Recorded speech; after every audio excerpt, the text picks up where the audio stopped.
Welcome to yet another session on NEP 2020. Today's topic of discussion is early childhood care and education and the importance of mother tongue at this stage of schooling. I am Rekha Jaipal and my colleague Sajini Prithviraj is with me to share these thoughts with you. Can you elaborate on those things, those flexible learning and... Yes, flexible learning is more about a child is able to learn at his own pace.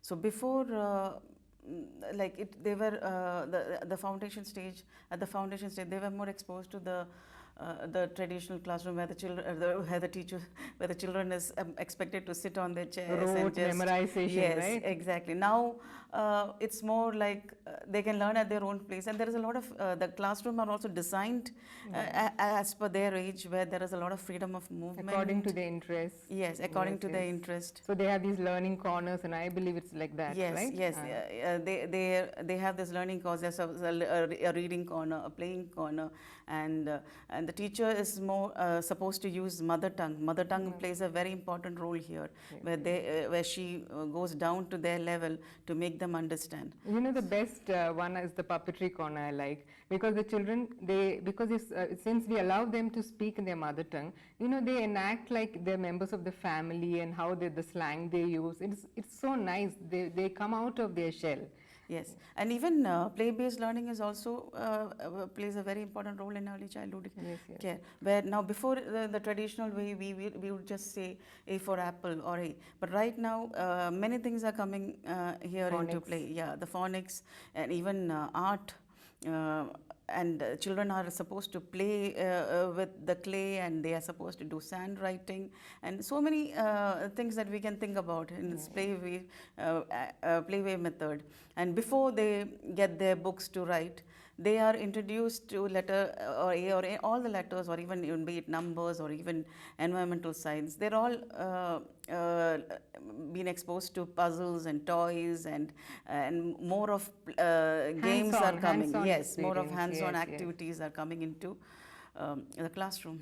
So NEP is also suggesting multifaceted learning, right? So wherein, because traditionally we were giving importance only to the 3 R's, but right now they're going to the 5 C's. Yes, where and what are the 3 R's?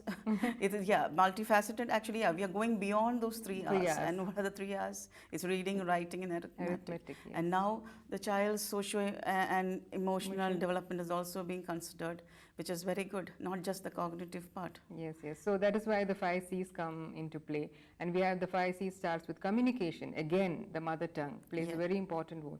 The child, when he comes to the school, he knows only the mother tongue. Most of the children are like that. And so when they start the schooling with a comfortable environment, they're able to go on forward, think better, critical thinking is improved, creativity is improved, collaboration with their friends or with the teachers improved. Everything just goes with the introduction. Yes, and then they have a sense of belonging when they come to school. Like, they are not coming to a different place. This is a teacher who understands them, and it touches, you know, and it's like they feel that they're at home. These are people who understands them when they speak in their mother tongue. And it is much better if the teacher explains the concepts which they don't understand in mother tongue. So this gives the teacher also that freedom to talk to the children, and rather than explaining concepts in a language which they poorly understands. So there is including giving the freedom of speaking in mother tongue does a lot of. It's a big change. It's a big change. So NEP also proposes activity-based learning, right?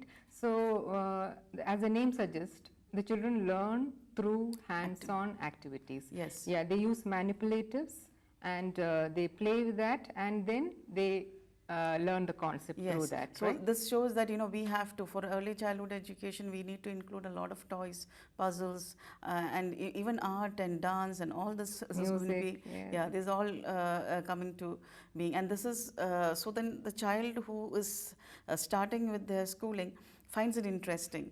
It's not a boring place for them. Music in their own language, songs in their own language. You know, it really catches with them. And another important fact is that it's more of a discovery-based learning, where where the child is, where the teacher brings in a lot of experiments in class, where the child is seeing, okay, how things are happening, and this they are able to relate to what they learn. For example, germination of seed, don't you think so? Yes. If they do it in class, like for example, they plant a seed and they watch the seed grow, and this way they are actually The excitement in them, and they are using their prior knowledge to gain more knowledge through Yes, their, yes. yeah, they're discovering things. Yes. So what they learn this way is etched in their memory, and there is like there's no crisis happening later on. The foundation is laid strong when we teach them through the discovery method. Yes. So let's speak a little more about the language, the freedom that the NEP has given to teachers to use their mother tongue. What do you think about it, Rekha? I'm absolutely for it. There are a few things which concerns me, of course, but then I'm absolutely for it. The one thing is that maybe in a class there will be 4 or 5 different mother tongue speaking children. So how will one teacher handle? You'll have to recruit in more teachers for this, and then resources also we need. But one thing, when I talk about resources, our government has done something. We have the Diksha platform where all these things, learning materials, are available in 32 different languages, even sign language. Okay, so that is of great help. But still, that practical difficulty is there when it comes to handling different mother tongues in the same class. Yeah, that's true. But in India, I don't think, because most of the regional states, the teacher will be knowing the mother tongue of the child. Our Honorable Prime Minister, Mr. Narendra Modi, has rightly said that that education in mother tongue is actually a new form of justice for our children. But then this is in India. But what about the schools that are outside? Like us, the Indian school, yes, like us, because there are children who are who speak. There are different at least in my languages. class, at least there are 6 different mother tongue language speaking children. Yeah, and the teacher did not know all the languages. I barely know 3. So yes, how but do we it handle? is true that the children can. They can learn Yes. This is languages the age easily. when they can grasp all the languages, they can learn languages fast. Only the initial thing, we can start off with the mother tongue. Even NEP says like till grade 5 you can, then if possible till grade 8. But the children pick up these languages fast at this age, at smaller, the foundation stage. Yes, yeah. I agree. Even some of the concepts, some of the difficult concepts, when explained in their mother tongue, they will understand better. They'll retain better. It's not going to be like teacher centric. It's going to be student centric, where the teacher has to go down to their level to make them understand the concepts. Yes, and also the culture. They are able to involve and in whatever our culture is, given importance. Yes, when it's through the mother tongue, it's more. It really happens right now. The culture dies down because the children don't use their mother tongue. Many of them don't know to read or write their mother tongue. I think that it is important to promote the mother tongue, to make children aware of the importance of their mother tongue. They should speak. So, except for a few challenges, yes, I think this is a great idea, right? Yeah. But then, yes, let's see in coming years, we will definitely find out how these reforms are working. And of course, there has to be a checklist, there has to be a checking, and then a clear idea about how the curriculum has to be implemented. So